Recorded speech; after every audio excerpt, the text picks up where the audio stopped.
Ladies and gentlemen, please welcome President, Server and Tools Business, Microsoft, Satya Nadella.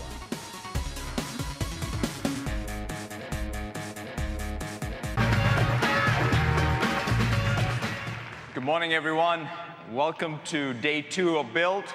Hope you had a fantastic time yesterday. What do you guys think of those devices with Windows 8 Preview?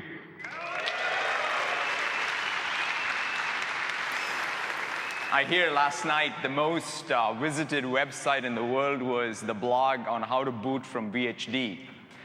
So we had some fun with that. So today, this morning, we're going to switch gears.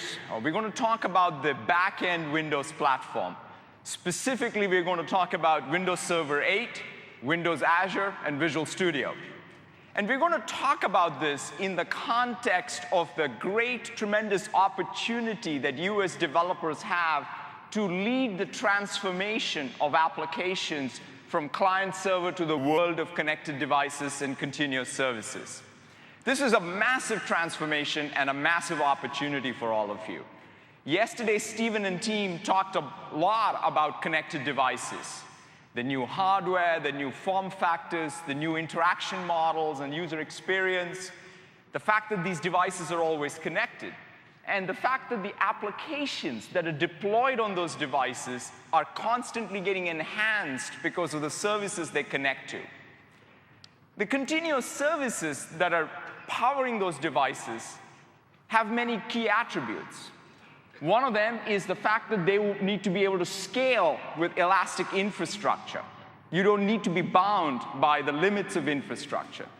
Thanks. All right, thank you, Satya. So Satya just mentioned we want to do a really great job pairing up services that we can run in the cloud to all sorts of devices. Now, the example that we're going to use through the next couple of demos to demonstrate this is we built a little game here, a turn-based game. It has a game engine that runs inside of the cloud. We're going to have multiple devices hooked up to that. And throughout all of that, we're going to use your core programming skills, Visual Studio, and all of the other frameworks and languages that we have. Let's go ahead and dig in. I'm going to start off, first of all, right over here with my Windows Developer Preview device. Let me flip that back in here. And we've got two different things here. If we can switch over to the machines. I got my Developer Preview device. I've also got a Mango Windows Phone running up here on top. So I'm going to launch the application here. I'm going to invite friends. First thing we're doing is going to connect up into the Azure service and go ahead and grab who's logged in. Looks like Nate's logged in. Go ahead and click Send Invitation. Over here on our phone, it looks like I've got a notification. I'm also logged in. I'm going to go ahead and click Join to join this particular game. So we're signing in and going. OK, great. And I'm going to go ahead and click Start Game over here so we can go kick this off. So we've already been connecting up into our Azure service. Let me grab a few kind of weapons on here and that kind of stuff and get really set up for the gameplay. So we're ready to go. I'm going to grab this tank. OK. I'm evidently, I don't know, shooting into San Diego or something. I'm not very good at aim, but you can see that you saw it on both devices. Again, we're communicating through Azure between both these devices live. So let's see if we can do a little better job from the phone device, and we'll go grab this here and maybe shoot that. Did I mention I write code for a living? I'm really not a very good aim. But you can see that we're going back and forth. I can see I need some more firepower here. Let's go grab the nuke and see if that can do something a little bit more different. It's kind of dangerously close to home there, isn't it? OK, boom. So, all right, you get the idea. We're basically going to go back and forth between these two, again, with Azure connecting everything up between the devices. Now, let's jump in and look at some code and see how exactly did we build this. So I want to switch over here to this machine right here. I'm running Visual Studio 2010 and the latest version of the Azure Developer SDK, which we just released. And there's several cool new features in here. Everything I'm showing is available right now. You can go do this. First, this is my service running up in the cloud. So I've got some worker roles, web roles, things like that in here.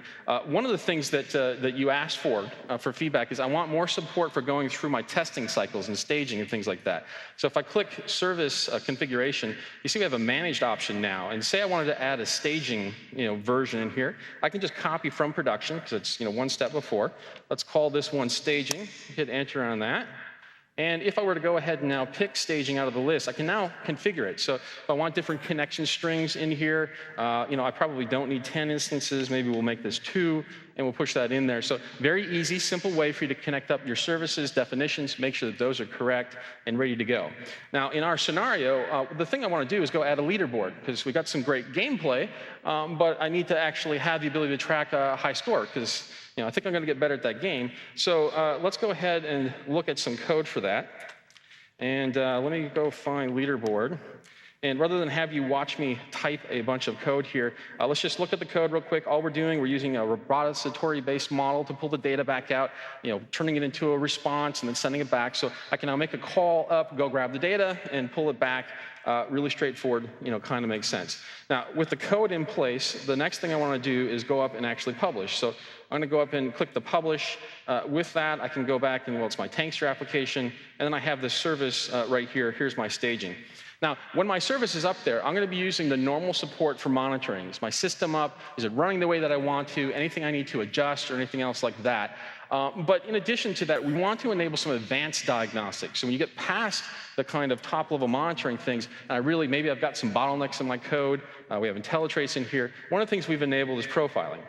So if I click settings, I can switch over to instrumentation, and we're going to do all the heavy lifting of getting your application deployed and hooking up the profiler and grabbing that data back for you, so now you can actually go in and take a look at it.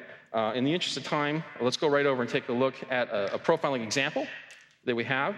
And you can see this is just my service. Here's my new leaderboard that I've cranked up and run. I can look at my hotspots. I have association with code, everything in there and ready to go. So, yeah, thanks. The underpinning of all the applications that you saw is the core Windows platform, Windows Server and Windows Azure. And we're extremely excited to unveil the developer preview of Windows Server 8. This is a major release for us. It is the most cloud-optimized operating system. We have learned from all of the services that we have been running at internet scale, including Windows Azure. And all of that learning is making it into the next release of Windows Server. So let's talk about some of the key features. The first is the application platform. We've already shown you a lot of the capabilities of the application platform, the richness of the .NET 4.5, ASP.NET. But one of the key features of our application platform is the symmetry between what we do in Windows Server 8 and Windows Azure. In addition to that, we have done things to our app container and the app host and made it truly multi-tenant. We worked on the scalability of IaaS, especially in a multi-tenant environment with quality of service guarantees for service providers. So significant progress on the application platform. And then once you build your applications, you want the infrastructure, in which most cases it's the cloud or the virtualized infrastructure.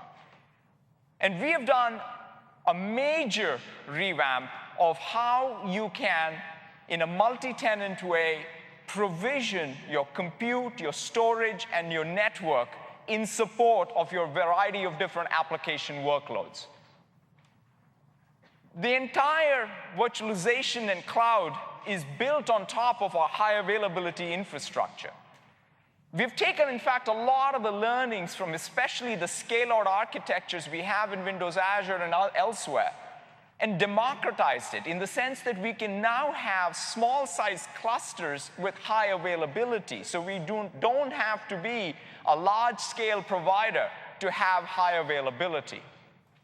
We've continued to invest in scale-up features because we know that workloads like SQL Server require, for mission-critical Tier 1, great scale-up, and we're pushing the envelope on scale-up. We've also made sure that Windows Server 8 is fantastic in terms of the access capabilities it has for all of the modern devices and these connected devices. You can share sessions, share apps, share desktops, share virtual machines. So we made all of that fantastic in terms of access. We've also done great protocol work to make all of that possible.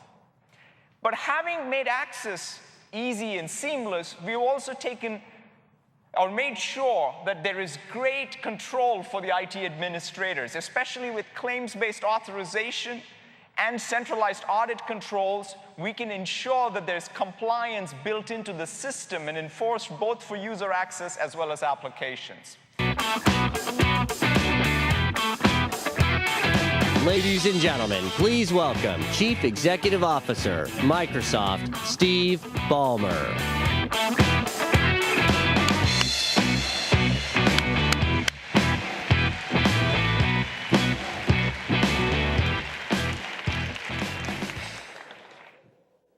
Thought I should come on down and check in with you folks and see how things are going.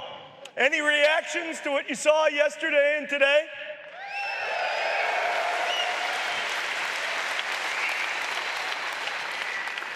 Well, it's sure a pleasure and an honor for me to have a chance to spend a few minutes with you. We had a chance to lay out a lot of what we wanted to talk about today in terms of news with Windows Server, and with Windows Azure. What I'd like to do is just give you a little bit of a broader context, if I might, and talk a little bit about how we see the opportunity for all of you as developers going forward. I sure hope the show has been interesting. I know it's been fun. I went and checked how quickly you activated the machines that you got yesterday, and I guess I can tell you what you were all doing last night.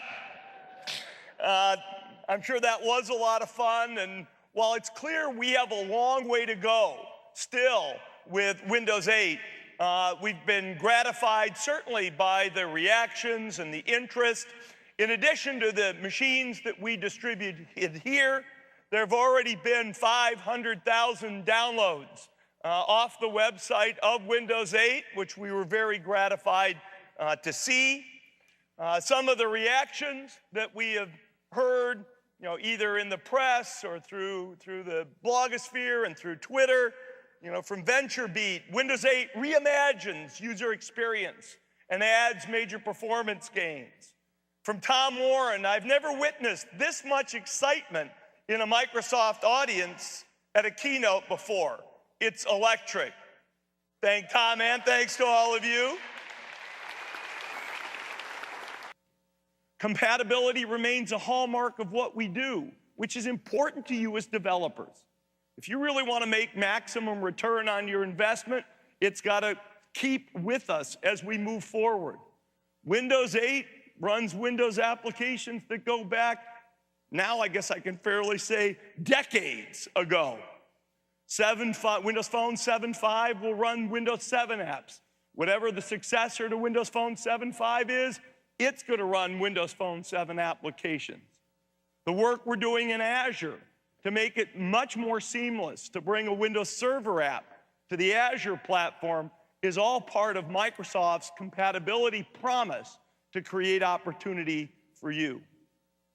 We want you all, individual developers, 14-year-olds in their home, and people who are cutting code, who have a full-time job but cutting code on the side, small development companies, websites, application, custom development, large websites, large application developers, people who work for enterprises, come one, come all. It's the day and age of the developer. It's the day and age of the Windows developer. And so what?